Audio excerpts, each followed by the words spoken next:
दोस्तों नमस्कार। Today we are going to discuss the second episode of the COVID 19 के दूसरे भाग के बारे में यहाँ पे डिस्कस करेंगे। दोस्तों दोस्तों हम यहाँ पे कोविड 19 से रिलेटेड जो भी जनरल इंफॉर्मेशन है, सामान्य जानकारी है जो कि एक भारतीय नागरिक को होनी चाहिए, उसके बारे में हम यहाँ पे डिस्कस करेंगे। जिसमें मैं आपको फर्स्ट बता देता हूँ कि कोविड 19 का मतलब क्या है। दोस्तों कोविड 19 में जो ये न्यूमेरिकल है 19, इसका मतलब है कि पहला केस 2019 के दिसंबर में एमर्ज हुआ था ये चाइना के अंदर। तो पूरे ग्लोबल लेवल पे 2019 में पहला केस आया था, तो इसलिए यहाँ ये 19 टर्म लगाई हुई है। और बात करें कोविड की, तो कोविड में कोर टर्म है, उसका मतलब है कोरोना, और वायरस VI और D फॉर डिजीज। तो you should remember that novel corona. What is novel? Novel means ऐसा वायरस जो पहली बार देखा गया है, इससे पहले कभी नहीं देखा गया था। तो ये एक ऐसा वायरस स्ट्रेन है। स्ट्रेन का मतलब है कि ऐसा रूप है वायरस का कि जो पहली बार देखा गया है। कि अगर मैं आपको डिस्कस करूं कैसे बताऊं इस रूप को, उसके लिए मैं आपको बता देता हूं कि जैसे विष्णु के अवतार भगवान श्री राम आए थे पहले, वैसे ही बाद में कृष्ण जी आए जिनकी कलाएं श्री राम से ज़्यादा थी। तो जैसे कृष्ण जी के पास बहुत सारी ताकत थी, ऐसी इस कोरोना वायरस के पास पहले वाले कोरोना वायरस के स्ट्रेन से ज़्यादा ताकत है। तो दोस्तों ये है कोविड 19 का मतलब। दोस्तों अगला पॉइंट है कि कोविड 19 कौन सी कंट्री में फर्स्ट रिपोर्ट हुआ था। तो कोविड 19 चाइना के अंदर फर्स्ट रिपोर्ट हुआ था, और चाइना के वुहान क्षेत्र के अंदर ये फर्स्ट रिपोर्ट हुआ था। इसका जो कॉस्टिव एजेंट है इस डिजीज का, वो SARS-CoV-2 नाम से वायरस है, वो इसका कॉस्टिव एजेंट है। SARS का मतलब सडन एक्यूट रेस्पिरेटरी सिंड्रोम। हालांकि ये सिंड्रोम पहले भी थी, लेकिन अब इसका नया स्ट्रेन एमर्ज हुआ है जो कि बहुत ही घातक है। उसके बाद अब बात करें Covid 19 is not a virus. Covid 19 term कोई वायरस को डिनोट नहीं करती है, ये एक डिजीज को डिनोट करती है। कोविड 19 टर्म का मतलब होता है डिजीज, ना कि वायरस। और दोस्तों मैं बात करूं तो ये जो डिजीज है कोविड 19, ये एक पैंडेमिक डिजीज है। पैंडेमिक का मतलब होता है वो रोग जो ग्लोबल लेवल पे, एक लार्ज लेवल पे फैल जाते हैं।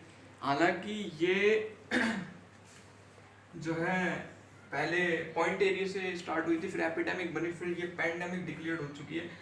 और दोस्तों एक क्वेश्चन आता है, the epidemic disease act enacted in 1897। Epidemic disease act जो भारत के अंदर आया था वो 1897 के अंदर आया था। दोस्तों याद रखना। दोस्तों अब हम बात करते हैं N95 और N99 की। ये टर्म बहुत ज़्यादा आप लोग सुन रहे होंगे, N95 और N99 ये क्या है।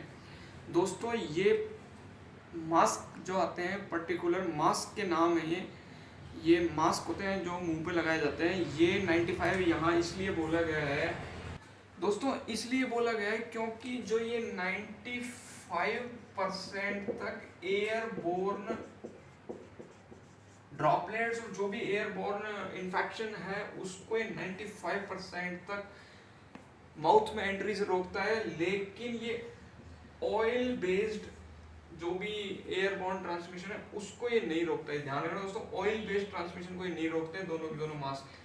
ये 99 का मतलब 99% तक जो ट्रांसमिशन रोकता है।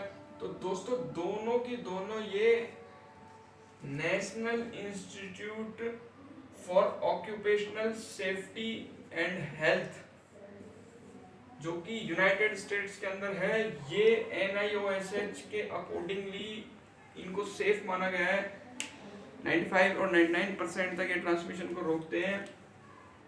दोस्तों जो NIOSH है, इसका जो हेडक्वार्टर है वो है सिनसिनाटी के अंदर। सिनसिनाटी US के अंदर है, यहाँ पे इसका हेडक्वार्टर है। इसके अकॉर्डिंग ये टर्म डिक्लेयर्ड की गई है।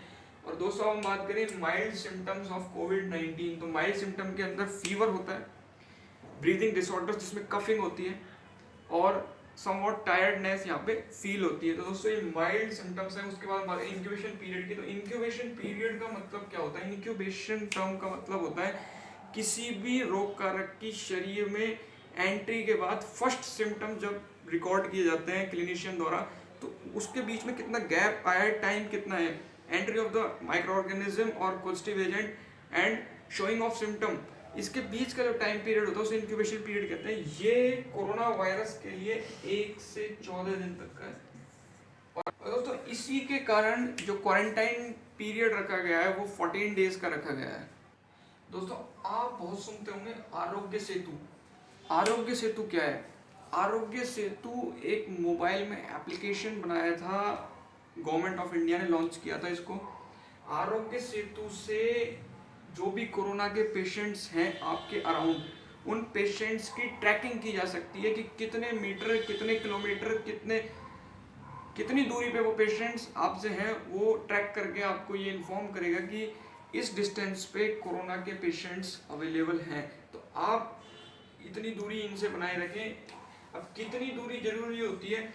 सोशल डिस्टेंसिंग के लिए 1 मीटर की दूरी बहुत जरूरी होती है दोस्तों, तभी सोशल डिस्टेंसिंग अचीव हो सकती है। To achieve the social distancing you should must have 1 metre distance from the other person, ठीक है, चाहे वो अफेक्टेड हो चाहे नहीं हो, उससे आपकी 1 मीटर की दूरी, ये WHO के अकॉर्डिंग डाटा है कि 1 मीटर की दूरी होनी चाहिए। WHO क्या है? WHO है वर्ल्ड हेल्थ ऑर्गेनाइजेशन। ये जिनीवा के अंदर है, स्विट्जरलैंड में, और ये 1948 के अंदर इसका फाउंडेशन हुआ था। दोस्तों 7 अप्रैल 1948 को WHO का फाउंडेशन हुआ था। और ये जो इज देयर एनी वैक्सीन और नॉट, यहाँ पे कोई वैक्सीन है कोरोना कोविड-19 के अगेंस्ट? कोई वैक्सीन नहीं है और ना ही कोई एंटीवायरल ड्रग है। दोस्तों एंटीवायरल ड्रग वो होती हैं जो वायरस को टारगेट करके डिस्ट्रॉय करती हैं। जैसे कि पहले स्वाइन फ्लू आया था, तो स्वाइन फ्लू के लिए ओसेल्टेमिविर एक एंटीवायरल एजेंट था जो इस्तेमाल हुआ था और जो इफेक्टिव भी था। तो दोस्तों उसे टेमीफ्लू के नाम से जाना गया था, और वो टेमीफ्लू देने के बाद लोग ठीक हो जाते थे। लेकिन कोविड-19 के अगेंस्ट ऐसी कोई एंटीवायरल स्पेसिफिक नहीं बनी अभी तक, और ना ही कोई उपयोगी साबित हुई है। और जो ये बात है वैक्सीन की, तो वैक्सीन भी यहाँ पे कोई अवेलेबल नहीं है।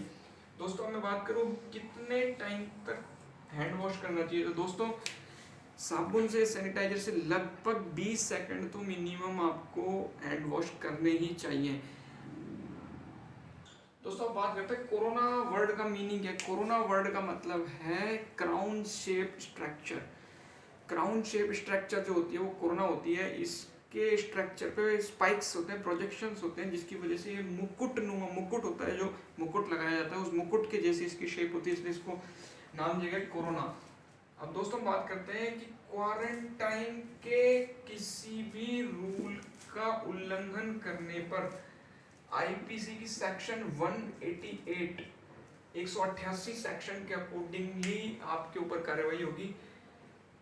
और दूसरी अगर हम अगले पॉइंट की बात करें तो जो इम्पोर्टेंट टूल्स हैं कोरोना के फाइटिंग के लिए, जो मतलब अभी फिलहाल की डेट में कोरोना से कैसे फाइट किया जा रहा है, तो उसके इम्पोर्टेंट टूल्स हैं। उसके अंदर सबसे पहला तो आता है इक्विपमेंट्स, जिसमें मास्क आता है, mask.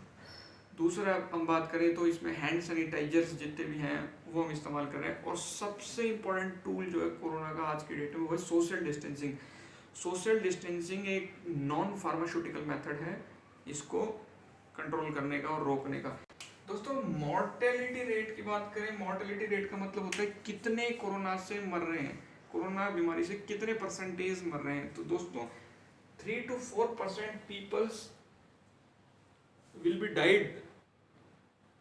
die due to corona. Mortality rate है इसकी 3 से 4%। दोस्तों एक टर्म है MOHF, इसमें O छोटा है, ये आप बहुत ज्यादा देख रहे होंगे न्यूज़पेपर्स में। MOHF का मतलब होता है दोस्तों ministry of health and family affairs. ये 1976 में इसका फाउंडेशन हुआ था और ये इसका हेडक्वार्टर न्यू दिल्ली के अंदर है। दोस्तों इसके अकॉर्डिंगली ही जो क्वारंटाइन का पीरियड प्रेस्क्राइब किया गया है वो 14 डेज है। तो दोस्तों ये याद रखें, किसी भी जनरल नॉलेज के एग्जाम्स में पूछा जा सकता है व्हाट इज MOHF, और इसके अकॉर्डिंगली 14 डेज का प्रिस्क्राइब पीरियड क्वारंटाइन का रखा गया है। तो अब आपने एक टर्मिनोलॉजी और बहुत देखी होगी कहीं भी किसी भी आर्टिकल के अंदर जो रिगार्डिंग कोरोना छप रहे हैं आजकल कोविड-19 के रिगार्डिंग, उसमें निडोवायरल्स के नाम से एक टर्मिनोलॉजी आ रही है, लोग इससे कंफ्यूज हो रहे हैं। ये कुछ भी नहीं है, this is an order of viruses with human and animal hosts.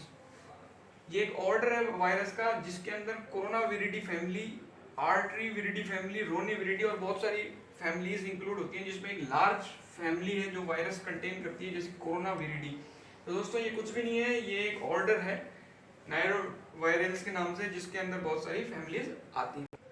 दोस्तों जो फर्स्ट ह्यूमन केस आया था ग्लोबल लेवल पे वो दिसंबर 2019 में चाइना के अंदर वुहान एरिया में आया था, जहाँ पे एक सी फूड मार्केट है, समुद्री भोजन मिलता है वहाँ पे, जो भी समुद्री जीवन का भोजन मिलता है, सी फूड मार्केट है चाइना के अंदर, वहाँ पहला ह्यूमन केस कोविड-19 का रिकॉर्ड किया गया था। उसके बाद दोस्तों जो इंडिया के अंदर इन इंडिया जो फर्स्ट कोविड केस आया था वो केरला में आया था 30 जनवरी 2020, 13 जनवरी 2020 के अंदर आया था। इसके बाद दोस्तों आज की कंडीशन में बहुत अच्छा कंट्रोल कर लिया केरला ने, क्योंकि वहाँ की लिटरेसी रेट बहुत ज़्यादा है। उसके बाद दोस्तों महाराष्ट्र के अंदर ऐसे केसेस बढ़े, बहुत ज़्यादा अचानक केसेस की संख्या वहाँ में महाराष्ट्र के अंदर बढ़ी है, तो ये आपको याद रखना है।